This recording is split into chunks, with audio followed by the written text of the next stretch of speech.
A newly opened tent city along the Texas border is now at the center of the national immigration debate. The camp is housing teenage boys who illegally entered the United States unaccompanied by an adult. They're being moved here to make room at shelters for a growing number of migrant children separated from their parents under the Trump administration's zero-tolerance immigration policy. Mireya Villarreal is outside the facility near the Tornillo port of entry in El Paso County. We will not go away. This is not okay. Thousands of protesters chanted and held signs demanding the Trump administration stop separating children from their parents at the border. The march was organized by Democratic Congressman Beto O'Rourke. We were told there were 98 kids in this tent city yesterday. We were told today there are 200 kids.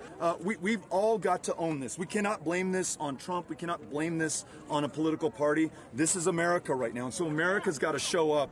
The federal detention facility in rural El Paso is being used to house unaccompanied minors. The teen boys began arriving on Friday.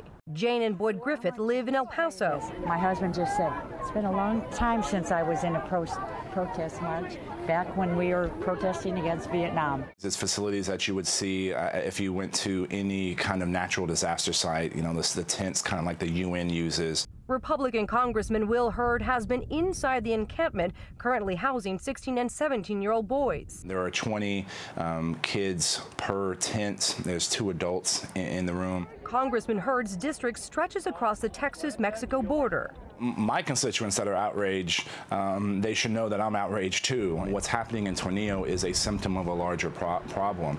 For now, these tents are considered overflow. Its occupants are being moved here from other shelters. The Department of Homeland Security numbers show over a 6-week period, nearly 2,000 children were separated from nearly as many adults. Jacqueline Alada brought her 2 children to protest. I'm here because I grew up in a border town. I now live in a border town, and this just pulls at my heartstrings. For me, it's not a political issue. It's a mother issue. It's a neighbor issue. It's a what's right.